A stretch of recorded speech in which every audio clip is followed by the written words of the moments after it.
everyone. Welcome to the Daily Briefing. Happy Monday. I have nothing at the top. Laura, let's go ahead and get us started. Okay. I'm sure you saw the reports out of Jerusalem, Haaretz and Army Radio reporting that the U.S. is planning to present an agreement early next year, or a plan for an agreement for permanent status between Israel and the Palestinians. Can you first say if this is accurate, and if so, can you elaborate to any degree? And also, the reports make it sound like the U.S. is moving from a role of being a facilitator or observer now to an arbitrator or participant in this process. Is that an accurate description?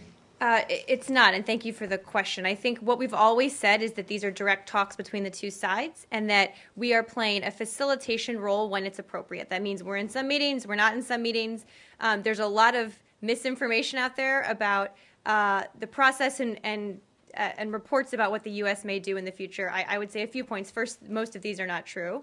The notion that somehow that we're not focused right now. Excuse me, it's Monday, everyone. Sorry. The notion that we're not focused on the direct negotiations right now. All topics are on the table in these negotiations, and indeed, the goal is an agreement negotiated directly between the two sides that addresses all of the final status issues that they're discussing right now. So I know there are a lot of rumors out there about what is or isn't happening. The two parties are still engaged in the process. We've said they both committed to a 9-month process. We have a little more time to go here until next year. I think it's the end of March. That would be the end of the 9 months. But is there something coming in January, as these reports have indicated, some kind of plan or paperwork or framework or something written on bubblegum paper? I don't know.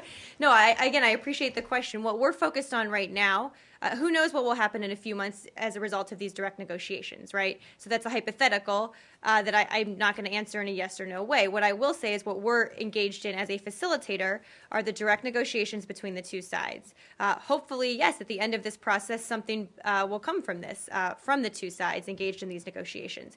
We continue to play a facilitation role. Again, Ambassador Indyk is in certain meetings, is not in certain meetings as appropriate, but I think these are all just wild speculation and rumor that is just not borne out by the facts that are going on the ground right now. So, if I may just Yes. follow up. So would you say that actually the talks are making the progress that they should have? I think I would say that the talks are making progress. These two sides are engaged in negotiations. They've committed to a 9-month time frame. Obviously, we're not going to outline the specific outcomes that are coming out of each of these rounds of talks, but they remain committed to the process. We've seen each side take positive steps towards that end. Okay. So as this time frame runs out, I mean, like three months have passed, how do you measure progress? I mean, I know there's a blackout and so on. How are we to know that there's actually some progress on the ground and these guys will end up, at the end of the 9 months with something that is tangible, something that they can point to as a success? Well, that's certainly the goal, and I think you've heard the Secretary speak to it a little bit, that while we won't read out substantive discussions that are happening between the two parties, the fact that they continue to happen and move forward, and that we do see some signs of progress is a good thing. Obviously, we all have the same goal at the end of this process to have an agreement to all of the issues they're discussing right now. And we're certainly tracking towards that goal. So the Secretary's upcoming meetings in Jerusalem and Ramallah and so on, are they a sign of, are they a good thing or is there a problem? Is he going there because there are problems or is he going there because things are really moving in the right direction? Well, as you know, the Secretary likes to be personally engaged in this issue. We've all, I think, been on trips with him where he has been. It's certainly not a sign that there's problems. When he has the opportunity to get on the ground and talk to the parties directly himself, he thinks that's important to do. Obviously, our team there is engaged as well. Do you believe that this pouting by the Palestinian team from time to time, that they say we want to resign, we don't want to go on with these negotiations, there is a problem, does it hurt the process? Are you disappointed that they do this from time to time? Well, I don't know exactly what you're referring to, Said, with your colorful characterization of it, but I think what we're... Let me explain what I mean Okay. by that, because from time to time, we hear the chief negotiator come out and say, these talks are not going anywhere, and I'm going to submit my resignation. I mean, this has become like a bad soap opera. Well, I think what we're focused on and encouraged by is the fact that both sides remain at the table. And that's what we're focused on. That's certainly where our efforts lie right now, to work with the two parties to, at the end of the 9 months, have something tangible, as you said. Hari, Yes. Palestinians are saying that there is no progress in the negotiations and there won't be any progress without the American intervention. Why you're not planning to intervene to help both sides to make progress? Well, we are playing a facilitation role as appropriate, as both sides see it appropriately. Ambassador Indyk, is, again, as I said, is in meetings where it's appropriate and isn't when the talks just need to be between the two sides. I think one indication of the seriousness of these talks is that the folks actually participating in them, as Saeed said, aren't talking about the substance publicly, that they're back at the table, that this isn't going to play out in the press. In fact, we don't want it to give it to the best chance of success. On one last point. Now, the Palestinians keep insisting that the Israelis have not moved at all from the point where they need or insist upon a Palestinian agreement and, in fact, regional agreement, that they maintain their troops along the Jordan Valley. Is that an issue that you raise with them, not necessarily in the negotiation, but let's say at the level of the Prime Minister? I'm just not going to go into any of the substantive discussions about any of these issues. They're all on the table, and they're being discussed between the two parties with us in a facilitating role as appropriate. On the aid to the Palestinians, do you have anything to update us on the aid to the Palestinians? I don't. I can check with our team and see if there's anything new. I'm nothing that I'm aware of. Yes. Change of subject. On Hakimullah Masood, are you in a position to confirm his death now? Thank you for the question. Just give me 1 second. So I can't, I'm not going to confirm those reports one way or the other about Hakimullah Masood. I would say that he is a direct threat to U.S. national security interests. I would underscore that point. We can talk about a couple of different attacks that he and the group that he leads were involved in. Obviously, the Times Square bombing, the attack at Khost that killed 7 Americans. He himself is wanted in conjunction with that attack. And of course, he and TTP in general have extensive links to Al-Qaeda. So clearly, he is a direct threat to U.S. national security, but I can't confirm those reports one way or the other. You're saying he is a direct threat, so I mean he's still alive. I'm just not going to confirm the reports one way or the other. If I said was, you would all jump on me and say I was confirming it. So I'm not going to confirm the reports, but he himself has been, let's put it that way, a direct threat to U.S. national security interests. I just can't confirm those reports. And what about the news reports coming from Pakistani government officials that they're considering reviewing its relationship with the U.S., number one, and secondly, there are also news reports of them trying to close down the GLOCs one more time. Well, I think as evidenced just recently by Prime Minister Sharif's visit to Washington, which was incredibly broad. He met with officials at the White House, the State Department, Commerce, Treasury, USTR, sort of the whole breadth of issues, that we have a strong ongoing dialogue with Pakistan regarding all aspects of our bilateral relationship. I think it was a very good visit in that regard. Obviously, we'll continue these discussions as issues arise. In terms of the GLOCs, we have seen statements of an opposition party about potential impact on GLOC routes. We continue to have substantive discussions, again, including during Prime Minister Sharif's recent official visit on a broad range of issues, including the GLOC routes. Obviously, they're important to the U.S., NATO, and Pakistan, as you probably saw during the joint statement that was released after his visit. There is no disruption in GLOCs. That's correct. They are fully open and supplies are moving. But what you said about the trip, the rhetoric which is coming out from inside Pakistan from the officials, opposition leaders, and the ruling party is totally different from what you have said here. They're saying totally different things like we are reviewing our relationship with the U.S., drone is an attack on their sovereignty. How do you respond to those? Well, again, Prime Minister Sharif was just here as the representative of the Pakistan government. We had a very wide-ranging and productive set of conversations with him. This came in the context of improving relations with Pakistan. If you look at the arc of the last several years, we have a strong and long-term commitment to Pakistan and its people, and we believe the relationship is an important one. That's why, as President Obama said, I think, during Prime Minister Sharif's visit, that our hope is that despite what inevitably will be some tensions and occasional misunderstandings between our two countries, the fundamental goodwill shared between our people and our governments will certainly continue. After this particular drone strike, have you heard anything from Pakistanis directly, any protests from them?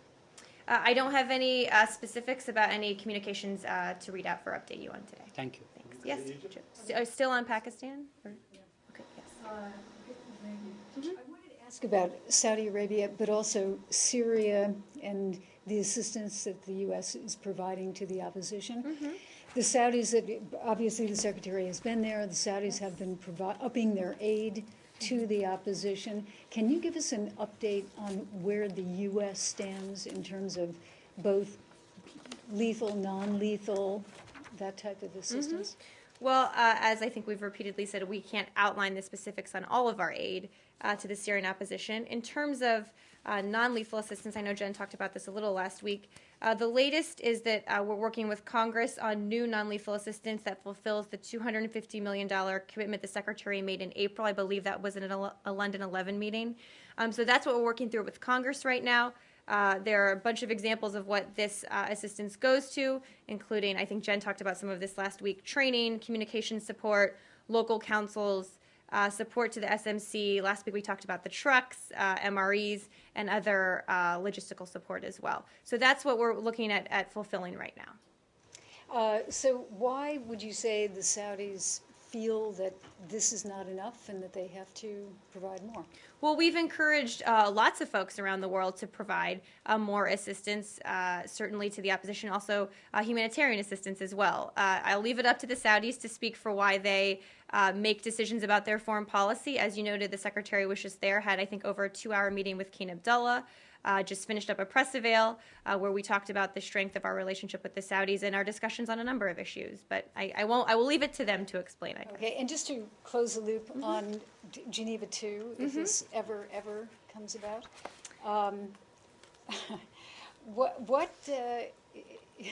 where are we with the opposition? Are they ready to come? Will they come? It looks as if they're never going to participate. Well, our target remains November. We do believe that it's urgent to set a date to convene the conference, obviously based on implementing the Geneva I communique. As you know, this week we will be meeting in Geneva in a delegation led by Undersecretary Sherman with the Russians and with Joint Special Representative Brahimi to continue working towards convening a Geneva II conference. Ambassador Ford will be there as well. So we're obviously committed to this, and we'll continue to work closely with the SOC leadership ahead of their upcoming General Assembly meeting to help them coalesce and to get them in a better place to in fact, come to Geneva. But let's be clear, it's very complicated and very tough. But just to be realistic, I mean, we have heard something very similar to this for a year, at least. So realistically, are they at all ready to come to the table? I think they've made, you talked about, over the last year we've heard this. I think they've made important steps in the last year, but we're not naive about the fact that it is very complicated. And what we don't want to happen is to announce a date and send out invitations, and all the different parties that need to be represented there aren't ready. So while setting the date urgently is important, it's more important to get the right people there to give it the best chance of success. And we'll keep working with the opposition, who, I would remind everyone, are trying to come together politically while they're fighting a number of different fronts, whether it's terrorists or whether it's the regime, right now inside Syria. So we'll keep working with them and helping them. I think we'll know a little more probably after we meet in the next few days in Geneva. So what's the rationale in saying November? Well, that's our target because we think it's important to do it as soon as possible. I did note that the SOC has a General Assembly meeting that they're putting together to decide on participation for Geneva. That obviously has to happen first.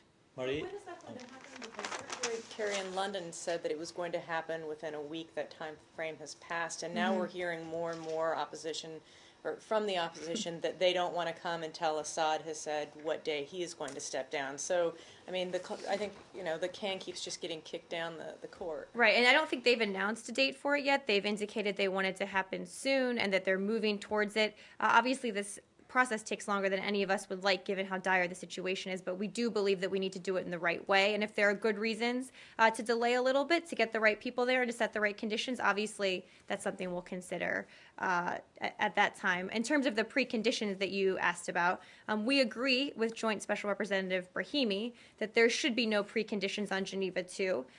There's no difference in our objective here that Assad needs to go. So we will keep working with the opposition to talk to them about getting them to the table to implement the Geneva communique, which in fact would not allow for a scenario in which Assad was to stay. Have you all done a whip count, for lack of a better term, of what would the outcome of the General Assembly vote, whether or not, how the breakdown would go, whether the opposition will go to Geneva to, whether or Yeah. not there's a date. I don't know the answer. It's not that I've heard of, but I can check with Ambassador Ford and our team and see if we have a sense for that. I just don't know the answer. Yes. I'll come to you next. Sorry. I'll just On- go on around the- the on room. this- Go ahead, Saeed. On the statement made by the Saudis on Geneva, do you feel now that the Saudis are actually saying we want to go to Geneva, which is probably, I think, the first time they said that so publicly? Is that a good thing that they could coax perhaps the different opposition groups that, they finance and they arm and so on to attend Geneva? Well, look, we've encouraged anyone who has a relationship with the opposition to try and help get them to a good place where they can attend Geneva with the best chance of success. I'd note the Arab League statement today, I believe, supporting the Geneva II process, urging all Syrian opposition factions to cooperate with efforts towards convening the Geneva II conference and to form a negotiating team. Obviously, the Arab League encompasses many of the folks, including the Saudis, that you're referring to. On Assad's eligibility or lack thereof to participate, could you make a statement like, perhaps he should not run past in 2014? Is that? Could you put a timetable on this? Well, I think I've made it clear that the notion that he could run for another term is just a ludicrous one, given what he's done to his own people in his own country. But setting that aside, what we're operating under is the Geneva Communique framework that lays out a transitional government formed by mutual consent of all parties. Clearly, the opposition would not allow Assad to be a part of that. So that's the framework we're moving into Geneva II with. I guess my question is, because the opposition keeps insisting, that Assad, should sort of agree to stepping down before even going to Geneva. What if he says, okay, I'll be there through the balance of my term? Again, we don't think there should be preconditions for going to Geneva, but let's be clear, we have the same goal here, that Assad has lost all legitimacy and must not be able to continue leading his country. We believe the best way to get there is through a negotiated political transition through the Geneva process based on the Geneva Communique, which, again, to keep relying on the mutual consent clause, doesn't leave wiggle room for Assad to be a part of this transitional government that any opposition representative would agree to. The SOC President Ahmed Jarba has told the Arab League foreign ministers yesterday that the opposition coalition would not attend Geneva II if Iran was there and if there is no clear time frame for Assad to leave. Do you consider these 2 points as preconditions? Well, certainly, we've been clear about whether Iran should be allowed to attend or not. We've said that anybody who could be considered to be part of this needs to accept the Geneva Communique. I don't think we've heard that from the Iranians at this point. So setting that aside, we don't believe there should be any preconditions. I noted the Arab League statement that came out of this meeting that encouraged the coalition and the opposition to attend Geneva II. And that's exactly why we're relying so heavily on the Geneva Communique, because it outlines very clearly what will happen with a political transition. We believe that's the basis we all need to be starting from, and we need to get everyone at the table in Geneva to move forward with that process.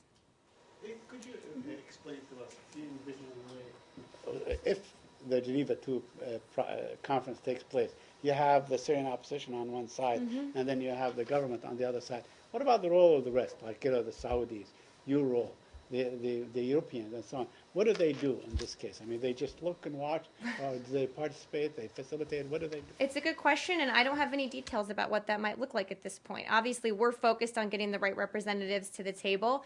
Those logistics and that setup, I quite frankly just don't know the answer to. But as we get closer to Geneva, certainly that's something that will be discussed. I'm sure it's something that will be discussed over the next few days when we meet with the Russians in the UN, again, in Geneva. Let's see how many times I can say Geneva today.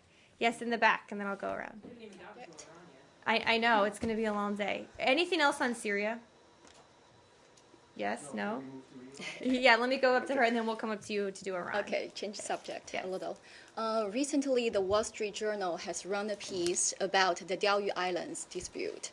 And it suggested the Diaoyu Islands belonged to Japan, and saying the more explicit the Obama administration is that the Senkakus are Japanese, the likelier Beijing is to back down. So will the U.S. government take this suggestion? And I know that you have repeated your position on this issue over and over again, but I wonder if it's still the same. If it hasn't been changed, would you please confirm? Our position has not changed. I'm happy to confirm it for you again. Do you want to go to And Iran? there was one more, sorry.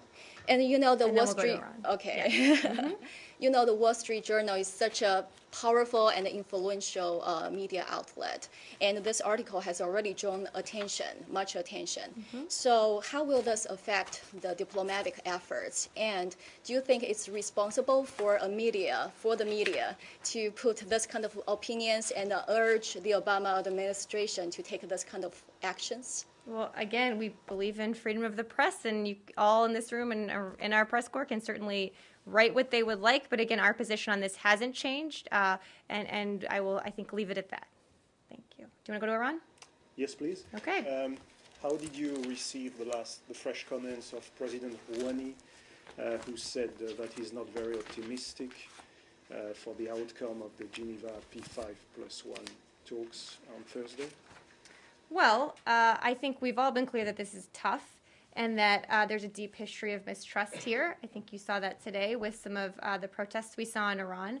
But we've also said that we are engaged in serious and substantive negotiations. Last time when we were in Geneva for the P5+1, we had, again, serious and substantive discussions. We're going back this week to hope we can continue that progress. And our goal hasn't changed, right? We are squarely focused on stopping the advance of Iran's nuclear program, gaining more transparency into their nuclear activities, and negotiating a long-term comprehensive solution to this issue. So obviously it's not easy, but we have an opportunity here and an obligation to see where this diplomatic path might lead, because it's all of our preference that this be resolved diplomatically. Mary, the Secretary of State called on Congress to postpone any kind of new sanctions and so on in Iran. How should the Iranians perceive this or interpret it? Well, I don't know if I'll say how they should interpret it, but let's just talk a little bit about this. We're only asking for a pause of a short period of time here. And what we want is for our sanctions to be lined up with our negotiating strategy. So we have an obligation right now to test this cautiously encouraging tone that we hear out of the new Iranian government. Our negotiating team believes it's the best way to take a short pause to give that diplomacy a chance to play out a little bit, because indeed it's all of our and Congress's preference that this be resolved diplomatically. There's numerous statements from members of Congress who have spoken to this issue. So we'll keep working with Congress. They've been an incredibly important partner. We wouldn't be at the table today where we are if it hadn't been for the incredibly tough sanctions that certainly the international community, but also Congress imposed on Iran. So we'll keep having the discussion with them, but we very firmly believe that our sanctions strategy needs to be linked up and in sync with our negotiating strategy, that the U.S. needs to speak with one voice when we're sitting down at the table here to try and negotiate, which is going to be a tough diplomatic process. Now, this being a gesture of goodwill, should the the Iranians reciprocate or respond in kind? Well, let me be clear here, Saeed, about what you're saying. When we ask for a short pause on additional sanctions, we are not at this point rolling back any existing sanctions. Any talk of that is quite frankly premature. What we are asking for is a pause in additional sanctions. To even have that second step in the conversation is certainly premature. And let's be clear that Iran will have to take credible, verifiable steps before we discuss any limited sanctions relief. But let's also be clear here that nobody is talking about touching the core architecture of the Iranian sanctions regime at all at this moment. And I think that's a point that there's been some misperception out there, and I want to be exactly clear on that. So the Secretary's statement is not intended to give incentive to the Iranians, is it? Well, our statements, broadly speaking, are that, look, if sanctions were never intended to be an end in and of themselves, right? They were intended to be a means to an end to increase the chances that we could get a diplomatic solution to this problem. So I think what the Secretary was saying, what we've all said, is that if we engage in a diplomatic process where we see Iran take credible, verifiable steps to stop or roll back their program and move towards a comprehensive solution, we can start talking about some limited, reversible, targeted relief for their economy, which quite frankly they need quite a lot. As we know, President Rouhani was elected on a platform of getting economic relief. So this is a negotiation. Nothing's been agreed to yet. Again, we're going to go to Geneva this week and continue our discussions with the P5+1 and Iran and hopefully make more progress because it's in all of our interests, all of our partners in the Gulf, Israel, everyone's interests to resolve this problem diplomatically. Well, I don't want to put a specific timeline on it. We've said we are going to Geneva again this week to see how much more progress we can make. We'll continue the consultations with Congress over the coming weeks after Geneva. Secretary Kerry, as many of you know, was up briefing on the Hill this week. Under Secretary Sherman has as well. The reason I ask is because Foreign Minister Zarif has talked about the possibility of this process going out for at least another year. And I just wonder if the U.S. would support kind of a long step-by-step procedure on this round. Well, what we're talking about right now is a short pause to see where this diplomatic opportunity can lead. I think some of you have heard Undersecretary Sherman talk about the fact that we need, a first step in the process while we negotiate a final comprehensive agreement that addresses all of our concerns about Iran's nuclear program. So what we're talking about right now is a pause for a short time while we get through this next round and have discussions after it, and then we'll talk more longer term about what our strategy should be then, but that's just getting ahead of the process a little bit. I think like a year would be in the same vein as running out the clock like Israel has raised fears of? Well, we believe that time is not on our side here. That's why we want to move rapidly to in fact negotiate a comprehensive agreement. How that's all being done is what's being talked about right now with the P5+1 and Iran. But certainly, we and Israel share the same goal here, and the president's been clear that we will not allow Iran to acquire a nuclear weapon. And let's also be clear that the Iranian government has talked very openly about needing economic relief quickly. So they are committed, I think, to, and I won't pretend to speak for them, but it seems that they're committed to moving forward with this process and see where this diplomacy goes fairly quickly. Iran? Iran? Yes. It seems like there's chatter within Iran about establishing what they're calling a U.S.-Iranian interparliamentary team, group, delegation, whatever. Is that something that the U.S. administration would be willing to test, maybe parallel with what's going on with the Geneva talks, with the P5+1 track? Well, I haven't seen those reports. I'm happy to look into it. We've said, broadly speaking, that we're open to bilateral discussions. Clearly, we've now seen that we've passed the bilateral Rubicon with our president speaking and the foreign minister and Secretary Kerry meeting. So I just haven't seen those reports, but we do believe that it's important to talk bilaterally, which you've seen borne out over the last few weeks. Iran? Jim? Hello? Hello.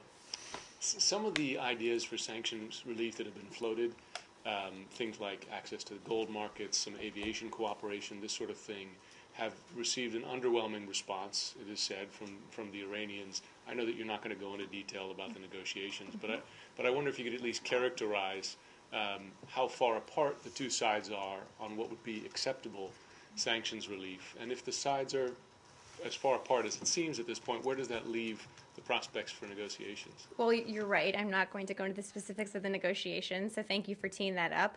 But look, these are complicated negotiations. Nobody is naive about that. The fact that we've been engaged at the table with them for a number of years now and are still where we are is indicative of that.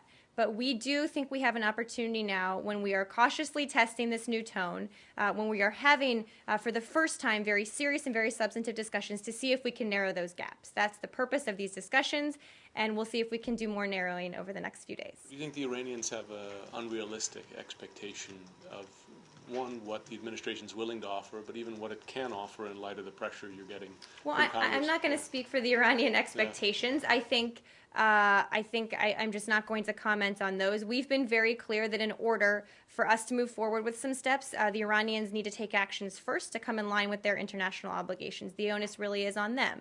So we'll continue these discussions this week and see where things go. Iran, still?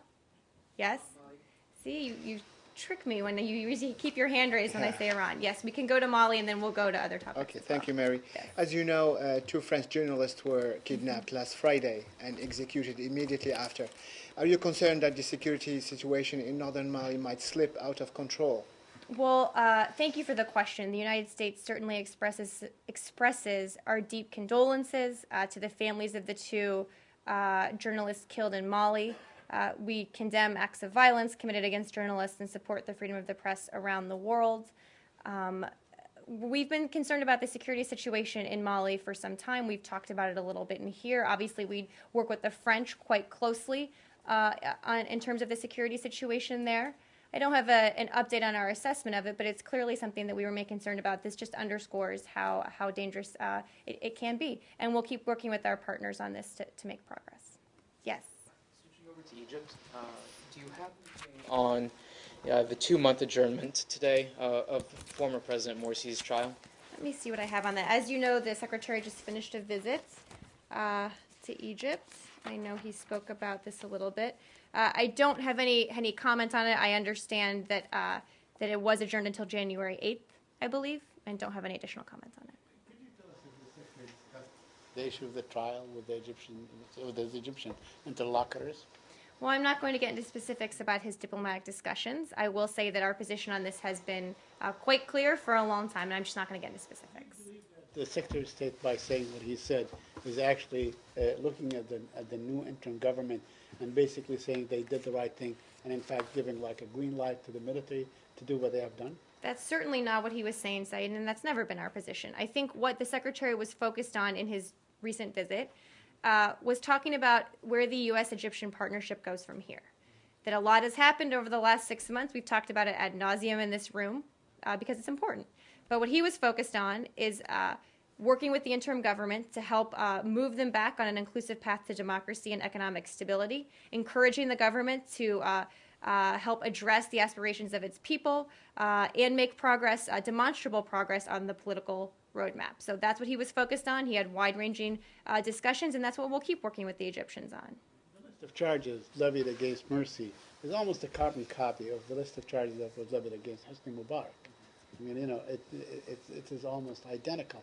Do you believe that they both are identical in what they have done to be subject to the same kind of trial and the same kind of charges? Well, I hesitate to compare any two subjects or two situations and call them identical, so I'm not going to do so here. What Secretary Kerry's been clear, and I think he spoke to this in his press avail, was the need to ensure that Egyptians are afforded due process with fair and transparent trials, and that civilians should be tried in a civilian court. We've consistently called for an end to politicized arrests and detentions, and will certainly continue to do so. Regarding such a volatile issue that could thrust Egypt in another violent episode and so on, why can't the United States, for the sake of Egypt and the sake of your relationship with Egypt in the future, say, look, I mean, perhaps this trial should not take place. Perhaps there should be some sort of a mechanism where Morsi is pardoned and so on. Why not? Well, again, Saeed, we've made our position on this clear for months now, and I'm not going to detail diplomatic discussions that are happening at a number of different levels with the Egyptian government. I would say that the Secretary had good meetings, and what he's focused on now is where the relationship goes from here. Certainly in the weeks, has it been weeks, since we announced our new policy on assistance, this has been a very important topic for the Secretary to be engaged in, and he thought that this was a good time to visit Cairo, talk directly to the leaders of the interim government about how we can move forward on a path and help them on their path towards democracy. Yeah. Go ahead. So in the past, the State Department has been very proactive in raising concerns when foreign countries have used terrorism legislation against journalists. And there was one such case over the weekend when the UK authorities revealed that when they stopped the partner of the journalist Glenn Greenwald, they did so because they believed he was behaving within the definition of terrorism. Would the State Department agree with that assessment? I'd refer you for any of those questions to the UK government. I'm not going to speak for them. If I could just pursue this for 1 second, because it would be more than just an academic point. If American journalists, US citizens, travelled to the UK working on this NSA story and either detained, arrested or possibly charged, that could plausibly happen if the State Department at this point raised concerns in the same way as it has done with other countries, Morocco, Turkey, Burundi, about this kind of practice, then it would diminish the likelihood that US citizens would be treated in the same way. Well, again, I'd refer you to the UK government. This is their matter to discuss, and I would also reiterate what I said to Saeed. Every situation is different. I would caution from making drawing too many links or comparisons between any specific situation. But again, I'm just not going to have any comment on this. I'd refer you to my colleagues in London. Yes. Change the subject. Burma. The Indian Army Chief was recently in Burma, and India has announced stepping up its military aid to the Burmese military. Given that the U.S. still has reservations on the Burmese military and its human rights, how do you see the Indian move? I haven't actually seen those reports. I'm happy to take the question and get back to you. There's talks in Germany that the U.S. government and the German government might be working on a no-spy agreement. Even this year, it might be signed. Can you tell us about that?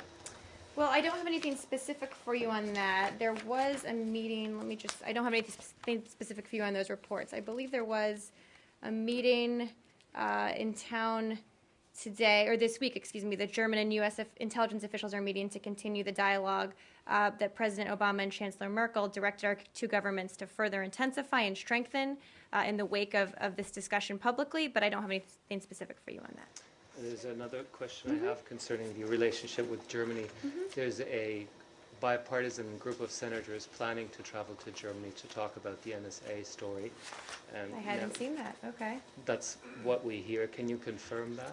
Well, I hadn't seen that. I'll check on it. I haven't heard about those reports. We've said we're committed to diplomatically talking about this issue with our German allies and friends. That, of course, will continue. I don't know anything about a congressional delegation. I'll check on it. Can you say anything about a possible visit of Susan Rice to Germany to talk about the NSAs? Again, I haven't heard of that. I'd refer you to my colleagues at the White House to speak to Ambassador Rice's potential travel. Yemen? On Snowden, just go ahead. Reasonably related. It's okay. But with regards to Russia, you're aware of Mr. Snowden's manifesto published. You have a almost daily trickle of either manifestos like this, public statements, meetings, but also documents released, and you know how him and his cooperators do this on purpose, right? They kind of string it out over time. As this is happening in Russia, and he's clearly using Russia as a platform for this, have any messages gone between Washington and Moscow to keep President Putin in effect to his promise, right, that he was allowed to stay in the country as long as he was not damaging the U.S., which he clearly is, and some of these revelations have been described as such by administration officials. Any more pressure, any more messages going saying, hey, wait a second, this has gone too far, what are you going to do about it, how long is he there, etc.? Yeah, no, it's a good question, and not anything new that I know of. I'm happy to check with our folks and see if there is. I haven't heard of anything. We have said since the beginning that we don't want this to damage, broadly speaking, our bilateral relationship. I mentioned last week how even after all of this, we were able to work together on getting a negotiated Syria CW resolution and moving forward on that process. So I'll check if there's anything new diplomatically on that side. Can we assume that there are regular contacts about this through the ambassador in Moscow, for instance? I'll check. Okay, I'll check. that'd be helpful. Thank you. Yeah. Yes. One follow-up question, Mr. Snowden. As you probably have followed, there is a discussion in Germany, a public discussion of granting him asylum. What would that, in case that would be done, that step would be taken, what would that mean for the United States? What would your point of view be concerning that? Well, our position on Mr. Snowden hasn't changed. He needs to return to the United States where he can face the charges that he is charged with, very serious charges, and that he should do so. Again, what we've said from the beginning is there are legal ways to express dissent, even with classified programs like he's allegedly talking about. There are a number of them. And that we've said from the beginning that if he was felt the need to address these programs, he should have done so legally and did not, and at this point needs to return to the United States to face a court of law where he will be afforded due process and all of the protections under our justice system. With the fact that, one last question, sorry. Yeah. Would it mean if Germany was to give him asylum, however likely that is, would that mean that the relationships between those two countries, America and Germany, would deteriorate because of that? Well, I don't want to address that hypothetical. Again, our position on Snowden hasn't changed. He needs to return to the U.S. as soon as possible. Where is the meeting this week? Any other details? You mentioned between Germans and I don't US. have other details about that. If I get any, I'm happy to share. And it's intelligence officials, so I would maybe point you to my colleagues in the intelligence community to get more specifics on that. Yemen, do you have any reaction to the clashes on Sada province in Yemen between Sunnis and Shia? I don't. Let me take that and see if I can get you a response. And one on U.S. Hezbollah relations. A Kuwaiti newspaper has reported today that there are talks between the U.S. embassy in Beirut and Hezbollah. Not to my knowledge. Not to my knowledge. I'm happy to look. I haven't seen those reports, but that would be news to me. Just hopping around the world today. One alleged car suicide attack in Tiananmen Square in Beijing. The Chinese government has concluded that it has been done, backed by the international terrorist organization, and calling the international society to confront it together. U.S. shared this conclusion and willing to do so? Well, we are continuing to closely review reports about this incident. We do understand that the Chinese authorities have investigated it, I think arrested 5 people, and have declared it an act of terrorism. We're going to continue to monitor the situation and look into exactly what happened before we make a broader statement. But if the Chinese are true, I think it's very important to react quickly and confront it together. We're continuing to closely review reports to determine exactly what happened, and if I have further comment as we do, I'm happy to share in the coming days. Yes, Ali. Back to Masood from an Afghanistan perspective, if we could. President Karzai also criticized the attack, saying that it could damage relations between Afghanistan and Pakistan. So, generally speaking, does actions like this, you mentioned before that he presents a national security threat to the United States, but how do you balance our concerns with those of our allies that we're still involved in and their concerns with how it affects relations with their neighbors? Well, the first point, again, that I would underscore is that he I don't know what term you want me to use, has been a threat to the United States, directly to U.S. national security, has American blood on his hands, and is continuing, I don't know what word you want me to use here, but to plot and plan attacks on Americans. That's our highest priority, is protecting our national security and our people. We will continue the discussions with President Karzai, with Prime Minister Sharif, with folks that have equities here and have raised concerns or issues. Those discussions are ongoing, broadly speaking, on a number of counterterrorism issues. That will certainly continue, but again, we have an obligation to protect our people and our citizens, and that's certainly the case here. But was that drone a U.S. drone fighter that hit him? Again, I'm not going to confirm these reports one way or the other about that issue. Thanks, guys.